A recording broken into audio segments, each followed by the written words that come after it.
जी हां दोस्तों, हो गया कुछ ऐसा कि योगी के विरुद्ध खड़े हुए यूपी के सनातनी अखिलेश से करने लगे क्यों तुलना। बहुत स्वागत है आप सभी का। आप देख रहे हैं द राजनीति का विशेष सेगमेंट खबर और विश्लेषण। मैं हूं जब्बार खान। दोस्तों, आखिर ऐसा क्या हुआ जिसकी बुनियाद पर मैंने जो बातें कही वो उत्तर प्रदेश में दिखाई देने लगी। आखिर योगी आदित्यनाथ को लेकर के उत्तर प्रदेश में बहुसंख्यक समाज के लोग ही सवाल क्यों उठाने लगे। आखिर उत्तर प्रदेश के सनातनी योगी आदित्यनाथ के विरुद्ध खड़े होते हुए क्यों दिखाई देने लगे। विस्तार से आपको बताते हैं दोस्तों, अंत तक इसे जरूर देखिए क्योंकि खबर अहम है, संवेदनशील भी है। दोस्तों, महीना सावन का, और सावन के इस महीने में शिव भक्त जो कि कांवड़ की यात्रा पर निकले हैं, जिनकी श्रद्धा का सम्मान पूरा देश कर रहा है, हम और आप सब कुछ। मगर इन तमाम चीजों के बीच में जिस किस्म से इस तस्वीर का दूसरा रुख सामने आ रहा है, उस तस्वीर के दूसरे रुख को हम आपको बताएंगे। मगर सत्ता की कुर्सी पर बैठे हुए शख्स के आंखों पर लगे हुए चश्मे से जब दो अलग अलग चीजें एक ही चीज में दिखाई देने लग जाएं, तो फिर लोग सवाल तो उठाएंगे। जब एक ही मामले में दोहरा मापदंड सरकार करने लग जाए, तो फिर लोग नहीं, आपसे जुड़े हुए लोग भी आपको सलाह व मशवरा देने लग जाएंगे। जब एक ही तरह के मामले में आप दोहरा मापदंड अपनाने लग जाएं, आप पक्षपात करने लग जाएं, तो फिर सवाल उठेगा और आपसे जुड़े हुए लोग ये कहेंगे कि शायद ये ठीक नहीं हो रहा। उत्तर प्रदेश में शायद कुछ ऐसा ही हो रहा है। मगर उससे पहले मुख्यमंत्री के पद पर बैठे हुए योगी आदित्यनाथ का एक वक्तव्य आप जिसकी भाषा आप सुनिए, किस कदर आप खुद अंदाजा लगाइए कि उसे किस कैटेगरी में डालेंगे। बाबा जी की भाषा और तेवर में ऐसा लग रहा है कि अल्पसंख्यक समाज के खिलाफ में जहर और नफरत है। वो कहते हैं, जौनपुर में ताजिया ऊंची बनाई और हाई टेंशन तार की चपेट में आकर के 3 मारे गए। बाद में लोगों ने सड़क जाम करके मुआवजा मांगना शुरू कर दिया। मैंने कहा कि पुलिस जब मेरे पास आई, साहब क्या करना है, तो मैंने कहा कि इन लोगों को डंडे से मार करके भगाओ। जब मैंने पहले ही कहा था ऊंची ताजिया मत बनाना, तो इन्होंने क्यों बनाया।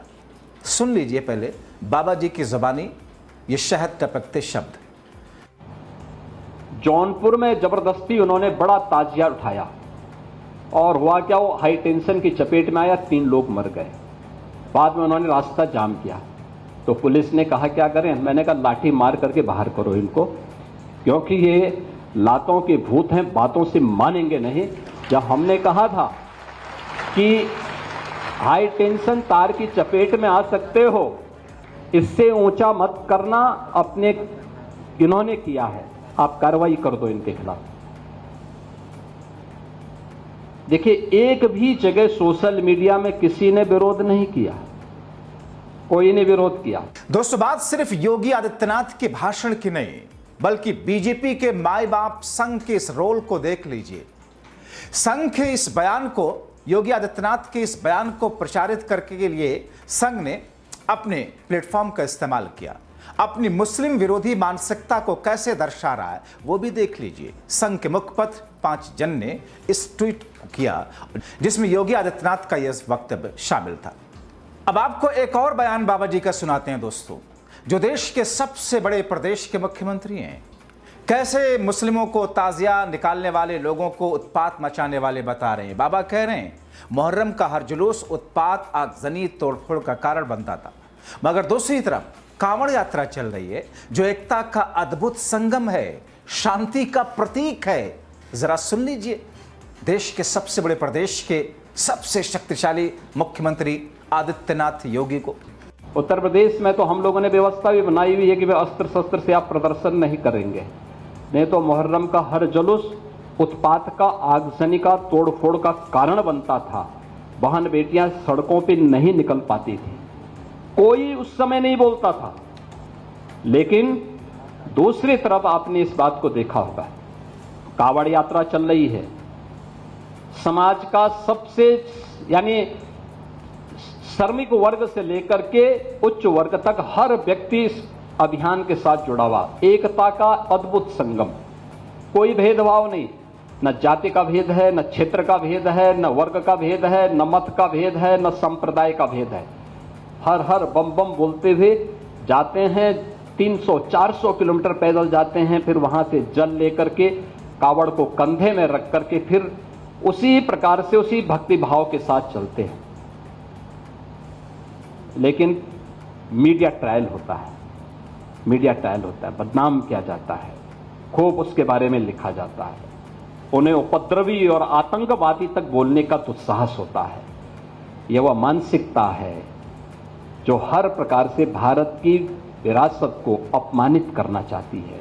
ये वही लोग हैं जिन्होंने जनजातीय समुदाय को भारत से अलग करने का प्रयास किया, उन्हें भड़काने का काम किया, उन्हें भारत के खिलाफ संघर्ष करने के लिए हर स्तर पर षड्यंत्र किए।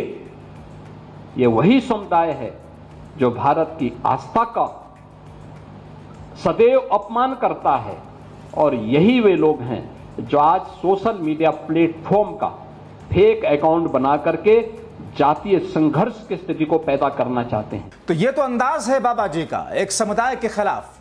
शिव भक्तों से किसी को क्या बैर हो सकता है दोस्तों, मगर शिव भक्त कावड़ियों का उत्पात तो आप रोजाना देख रहे हैं। कहीं पर गाड़ी फूंक दी जाती है, कहीं पर महिला के साथ में बदतमीजी कर दी जाती है, कहीं पर ढाबे को तोड़ दिया जाता है, कहीं पर लोगों को पीट दिया जाता है। मगर बाबा जी की नजर में सारे के सारे कांवड़िए शांति का प्रतीक है। दोस्तों, असली शिव भक्तों और श्रद्धालुओं से किसी को कोई बैर नहीं हो सकता है, मगर उत्पात मचाने वाले कांवड़ियों से तो सबको चिढ़ होगी, दिक्कत होगी। मगर बाबा जी की आंखों पर शायद जो चश्मा है उसमें शायद तस्वीर धुंधली दिखती है। अब दोस्तों, आप अंदाजा लगाइए कि उत्तर प्रदेश से लेकर के उत्तराखंड और मध्य प्रदेश और दूसरी जगह जहां पर कांवड़ यात्रा चलती ही आती ही जाती है, रोजाना आप अपने इलाकों में किस किस्म की घटनाएं सुनते और देखते आ रहे हैं। जाहिर तौर पर सावन के महीने में श्रद्धालुओं को, कांवड़ियों को लेकर के लोगों के मन में एक श्रद्धा है, उनके लिए जगह जगह लोग शिविर लगा रहे हैं, पानी लेकर खड़े होते हैं, दूसरी चीजें उनके पैर मलते हैं, तेल लगाते हैं पैरों में, क्योंकि लंबी यात्रा पैदल लेकर के चल रहे हैं।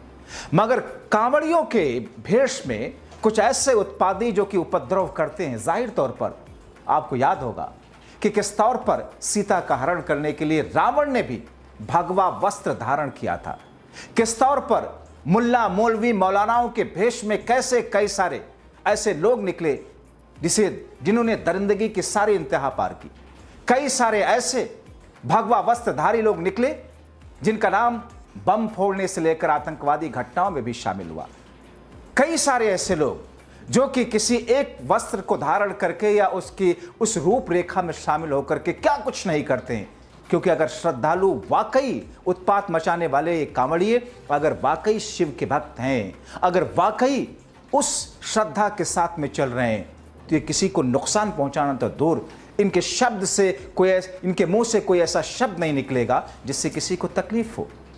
आपको बताएं, अभी 2 दिन पहले की घटना, आज की घटना, कल की घटना, उत्तर प्रदेश से लेकर उत्तराखंड तक, हरिद्वार की घटना आपको याद होगी। नेशनल हाईवे पर किस तौर पर एक स्कूटी सवार महिला के गाड़ी से कांवड़ियों को हल्की सी टक्कर लगी।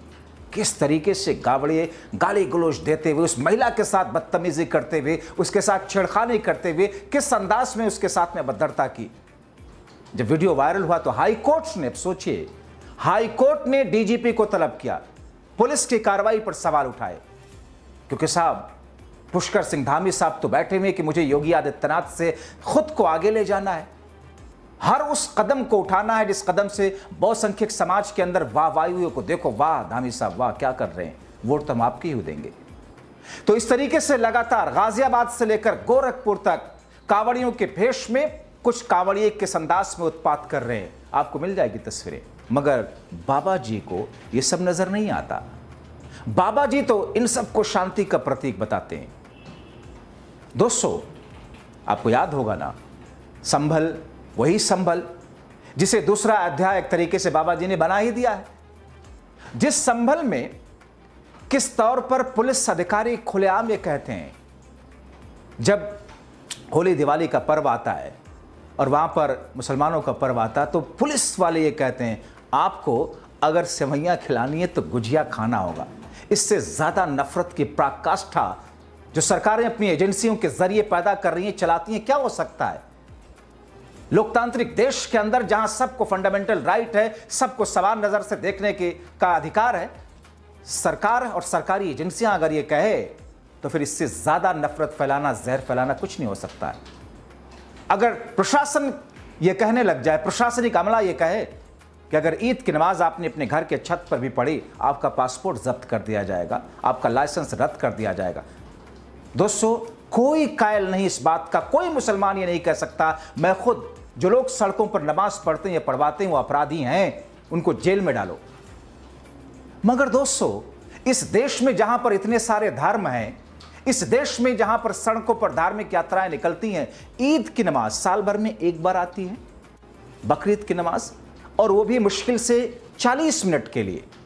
40, और वो भी कब? जब लोग अपने बिस्तर पर सोए होते हैं। सुबह 6:30 बजे से लेकर 8 बजे के बीच में खत्म हो जाती है। आमतौर पर सड़कों पर रश भी नहीं होता। उस बीच में अगर मुस्लिमों से नफरत के चलते सरकार, पुलिस, प्रशासन और ये टीमें अगर इतना उत्पात मचाने लग जाएं, तो फिर आप क्या कहेंगे? मगर देख लीजिए, ये तो सावन का महीना चल रहा है ना, ये तो कांवड़ यात्रा शिव भक्त लेकर चल रहे हैं ना। इसमें इन कांवड़ियों की कोई गलती नहीं, इसमें बहुसंख्यक समाज की कोई गलती नहीं। गलती किसकी है? हिंदुत्व के नाम पर जो अपनी राजनीतिक रोटियां सेक रहे हैं बैठ करके। आप देख लीजिए, जितनी सड़कें हैं, आधी सड़क को घेर दिया गया है। पूछेगा कोई आदित्यनाथ योगी से कि आपने किस अधिकार से कराया? पूछेगा कोई पुलिस से आपने किस अधिकार से कराया? आप कांवड़ पर, यात्रा पर फूल बरसाते किस अधिकार से? क्यों पुलिस बरसाएगी फूल? क्यों सरकारी पैसे खर्च होंगे उसमें?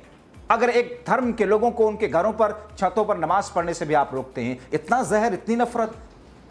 आप जाइए उत्तर प्रदेश से, हरिद्वार से लेकर के देख लीजिए दिल्ली तक सड़कों पर क्या स्थिति होती है। मुझे दफ्तर आने में अगर रोजाना 1.5 घंटे लगते हैं तो मैं आजकल 2.5 से 3 घंटे मुझे लगाना पड़ता है, क्योंकि पूरी सड़क घेरी जा चुकी है। और आज मैं आपको अगर अपना वाकया बताऊं कि रास्ते में जो कुछ हुआ, उसे बता करके मैं नहीं बताना चाहता कि चूंकि मैं जब्बार खान हूं इसलिए शायद उसको अपने नजरिए से बता रहा हूं। सड़क को आधा घेर करके शिविर लगाया गया है, पुलिस की टीमें वहां खड़ी होती हैं। आप खड़े रहिए लाइन में, रेंकते रहिए ट्रैफिक। आपको अस्पताल जाना, आपको दफ्तर जाना, आपको कहीं जाना है, लगाइए आप 2.5 घंटे। आदित्यनाथ योगी की आंखें नहीं खुलेंगी इस पर, क्योंकि उन्हें तो सिर्फ मुहर्रम का जुलूस दिखता है। आपने भाषा शुरू में देखी, खुद कहते हैं कि जब मेरे पास में पुलिस वाले आए, जब ताजिया हाई टेंशन से टकरा गया, उसमें 2-3 लोग मर गए और उन्हें सड़क जाम की कि साहब मुआवजा दिया जाए। जाहिर तौर पर कौन लोग होते हैं?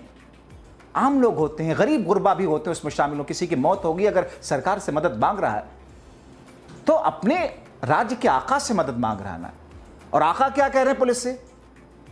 ये लातों के भूत बातों से नहीं मानते, डंडे लगाओ, इनको भगाओ। ये भाषा है उत्तर प्रदेश के मुख्यमंत्री की। सोचिए, समझिए। बहुत शुक्रिया।